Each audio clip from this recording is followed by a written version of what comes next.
Praise the Lord. Hyderabad, Secunderabad జంట నగర దేవుని పిల్లలందరికీ ప్రత్యేకమైన శుభములు తెలియజేస్తున్నారు. పాల్ పృథ్వీ మినిస్ట్రీస్ వారి సారథ్యంలో ప్రతి నెల సెకండ్ సాటర్డే, రెండవ శనివారం ఉదయం 9 గంటలకు పరిశుద్ధాత్మ తైలాభిషేక స్వస్థత ఆరాధన జరుగుతుంది. స్థలం సికింద్రాబాద్ తార్నాక మెట్రో స్టేషన్ దగ్గర సల్మన్ హోటల్ ప్రక్కన ప్రెసిడెంట్ కన్వెన్షన్ ఫంక్షన్ హాల్. ఈ ఆరాధనకు అనేక వేల మంది ప్రజలు ఇప్పటికే తరలించి ఆశీర్వాదాలు పొందుకుంటున్నారు. రండి. సెప్టెంబర్ 13 ఉదయం 9 గంటలకు. గర్భఫలము లేక బాధపడుతున్నావా? దేవుడు నీ జీవితంలో గొప్ప కార్యం చేయబోతున్నాడు.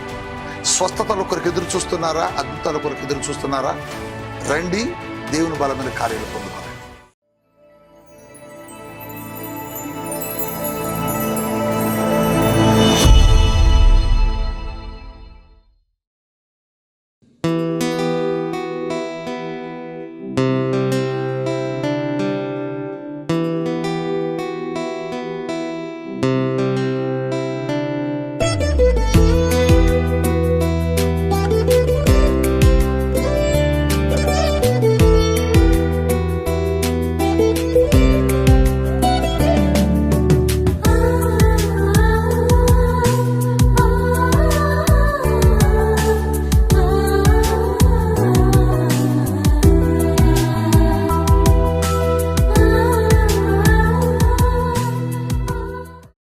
Praise the lord.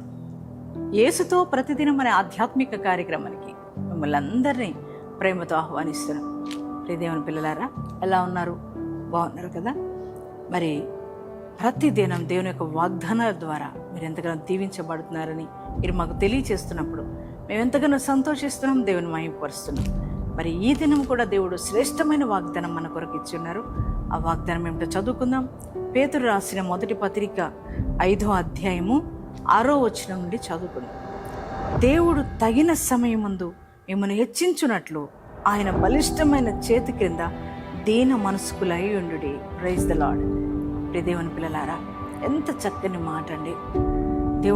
మన దేవుడు ఎవరనంటే మనల్ని హెచ్చించే దేవుడు, మనల్ని ఘనపరిచే దేవుడు, మనం ఆరాధిస్తున్న దేవుడు.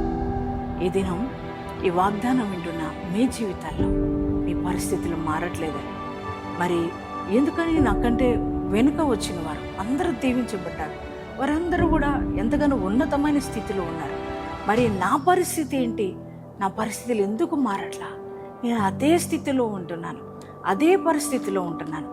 మరి ఎందుకని నా పరిస్థితులు మారట్లా? నా శోధన తొలగిపోవట్లా, నా కష్టాలు తీరట్లేదు ఎందుకయ్యా అని ఒకవేళ బాధతో కృంగిపోయిన స్థితిలో మీరున్నారేమో.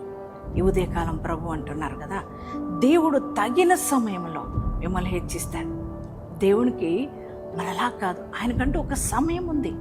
మన దేవుడు తగిన సమయం అంటే ఆయన సమయ ప్రకారమే ఆయన పనిచేసే దేవుడై ఉన్నాడు. నిన్ను హెచ్చించటానికి కూడా ఒక సమయం ఉంది. ఖచ్చితంగా ఆ సమయంలో ఆయన కదిలి నిన్ను ఖచ్చితంగా హెచ్చిస్తాడు. కనుక అప్పటి వరకు మనము ఆయన చేతి కింద దీన మనస్కులై ఉండాలి. ఆయన హెచ్చించే వరకు మనం దీన మనస్కులమై ఉండినట్లయితే ఖచ్చితంగా ఆయన తగిన సమయంలో మనల్ని హెచ్చించే దేవుడై ఉన్నాడు. దేవుని పిల్లలు చాలామంది దీన మనస్కులే జీవించలేరు, ఆయన చేతి కింద ఉండడానికి ఇష్టపడారు కదా. కానీ దేవుడు అన్నాడు, ఆయన చేతి కింద నువ్వు దీన మనస్కులై ఉంటే తగిన సమయం ఉంది, నీకంటూ ఒక సమయం ఉంది. నిన్ను హెచ్చించడానికి ఒక సమయాన్ని ఆయన నిర్ణయించి ఉంచాడు. ఆ సమయంలో నిన్ను ఖచ్చితంగా హెచ్చిస్తాడు. దేవుని బిడ్డలారా, యోసేపును హెచ్చించటానికి, మరి దావీదును హెచ్చించటానికి ఒక సమయాన్ని నిర్ణయించాడు దేవుడు. ఆ సమయం వరకు వారు దీన మనస్కులై ఉన్నారు. ఆ సమయంలో వారికి తగిన సమయంలో దేవుడు ఖచ్చితంగా వారిని హెచ్చించాడు, ఉన్నతమైన స్థితిలోనికి తీసుకుని వెళ్ళి కదా. అదే దేవుడు ఈ ఉదయకాలం నీతో కూడా మాట్లాడుతున్నాడు. నిన్ను కూడా నేను హెచ్చిస్తా బిడ్డ. ఇప్పుడున్న ప్రతికూలమైన పరిస్థితులను బట్టి, నీకున్న ఆర్థిక ఇబ్బందులను బట్టి, నీకున్న శ్రమలు కష్టాలను బట్టి కృంగిపోకు. నీకంటూ ఒక తగిన సమయం ఉంది నేను హెచ్చించడానికి అని దేవుడు చెప్తున్నాడు. అప్పటి వరకు దీన మనస్కులై ఉండండి. దేవుని చేతి కింద ఆయన చేతులు నిన్ను హెచ్చించబోతున్నాయి. ఖచ్చితంగా ఆయన హెచ్చించబోతున్నాడు. దావీదును హెచ్చించిన దేవుడు, గొర్రెల కాపరి అయిన దావీదును రాజుగా మార్చినవాడు. మరి ఒక బానిసగా అమ్మివేయబడిన యోసేపును హెచ్చించిన ఆ దేవుడు నీకంటూ ఒక సమయాన్ని ఉంచాడు, నిన్ను కూడా హెచ్చించబోతున్నాడు.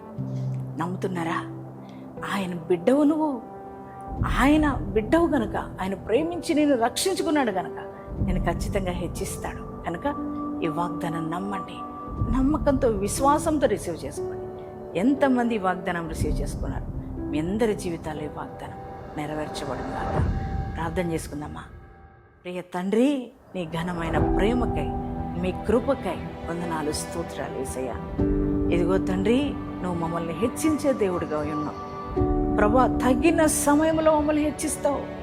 ఆ పరిస్థితులు అలాగే ఉంచు, దీనంగా ఉంచు, లేమిలో ఉంచు, కష్టాల్లో ఉంచు ప్రభా. ఖచ్చితంగా మమ్మల్ని హెచ్చిస్తావు ప్రభా. మేము నిన్ను నమ్ముతున్నామయ్యా. ఈ ఉదయకాలం ప్రభా, ఎంతమంది ఈ వాగ్దానం రిసీవ్ చేసుకున్నారో ప్రభా, వారందరి జీవితంలో వాగ్దానం నెరవేర్చండి అయ్యా. తగిన సమయంలో మమ్మల్ని హెచ్చిస్తావు గనుక నీ చేతి కింద దీన మనసుకులే బ్రతకడానికి నీ కృప మాకు దయచేయండి ప్రభా. ఈ వాగ్దానం వింటున్న ప్రతి వారి జీవితాన్ని ఆశీర్వదించండి. వ్యక్తిగతంగా, ఆర్థికంగా, ఆత్మికంగా, అయా ఆరోగ్యపరంగా, తన వ్యాపార రీత్యా, కుటుంబ రీత్యా అయ్యా ఇదిగో తండ్రి, వారికి ఏ ఏ అక్కర్లు కలిగి ఉన్నారో వారి అక్కర్లు తీర్చండి. వారు ఉంటున్న ప్రభా అయ్యా స్థితిలోంచి వారిని నువ్వు హెచ్చించే దేవుడు అయి ఉన్నావు ప్రభా. మేము నమ్ముతున్నాం ప్రభా. అయ్యా వారిని ఉన్నతమైన స్థితిలోకి వారిని మీరు నడిపించమని ప్రార్థిస్తున్నాను. వారి వ్యాపారాలు దీవించబడాలి, చేతి పనులు దీవించబడాలి, వ్యవసాయ పనులు దీవించబడను కాక అయ్యా. ఇదిగో నేను ఉద్యోగాల్లో ఉన్నతమైన కృప పొందుకుందురుగాక తండ్రి. అయ్యా అట్టి కృపతో నీ బిడ్డలు నింపుతున్నందుకు నీకు వందనాలు చెల్లిస్తూ, నేను ఈరోజు మ్యారేజ్ డేస్, బర్త్డేస్ చేసుకున్న ప్రతి ఒక్కరిని కూడా మీరు దీవించి ఆశీర్వదించమని, ఈ దినమంతా నీ ప్రెజెన్స్ మాతో ఉంచి నడిపించమని యేసు నామములో ప్రార్థిస్తున్నాం తండ్రి.